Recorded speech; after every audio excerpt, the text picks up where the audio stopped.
बिस्मिल्लाहिर्रहमानिर्रहीम हामिदन व मुसल्लियन व मुसल्लिमन व बाद। बहुत से लोग इस गलत फहमी का शिकार है कि गुस्ल के बाद भी वज़ू करना चाहिए, और वो लाइल्मी की वजह से ये समझते हैं कि गुस्ल करने से वज़ू नहीं होता या कम अज़ कम मुकम्मल नहीं होता, इसलिए वो गुस्ल के बाद भी वज़ू करते हैं और इस हवाले से तरह तरह के वसवसों और शक में मुब्तला रहते हैं।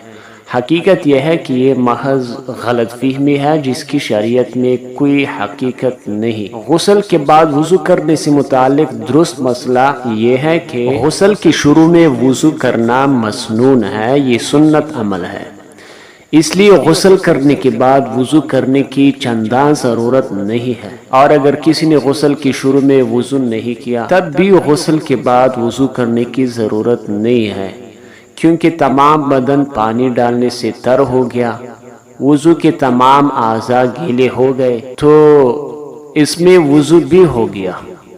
मगर इस तरह गुस्ल करना कि शुरू में वज़ू न किया जाए, ये सुन्नत के खिलाफ है। अलबत्ता अगर किसी ने इब्तिदा में वज़ू नहीं किया फिर भी गुस्ल करने के बाद नमाज के लिए नया वज़ू करने की ज़रूरत नहीं है। जब तक नाक़िज़ वज़ू पेश न आए वज़ू बाकी रहेगा। ताहम अगर किसी ने खिलाफ सुन्नत गुस्ल किया, इब्तिदा में वज़ू नहीं किया, तो उसके लिए चाहिए कि गुस्ल के दौरान फिर भी वज़ू की नीयत करे ताकि इस वज़ू के सवाब से महरूम न रह जाए, क्योंकि इन्नमल आमालु बिन्नियात, आमाल का दारो मदार नीयत पर होता है, इसलिए नीयत ज़रूरी है सवाब के लिए।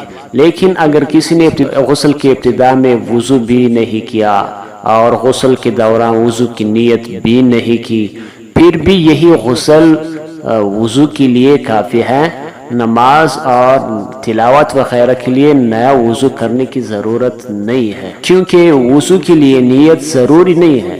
बग़ैर नीयत के भी आज़ाए वज़ू धो लेने और मसह कर लेने से वज़ू हो जाता है, और वाज़ेह बात है कि ये दोनों काम गुस्ल के ज़िमन में हो गए।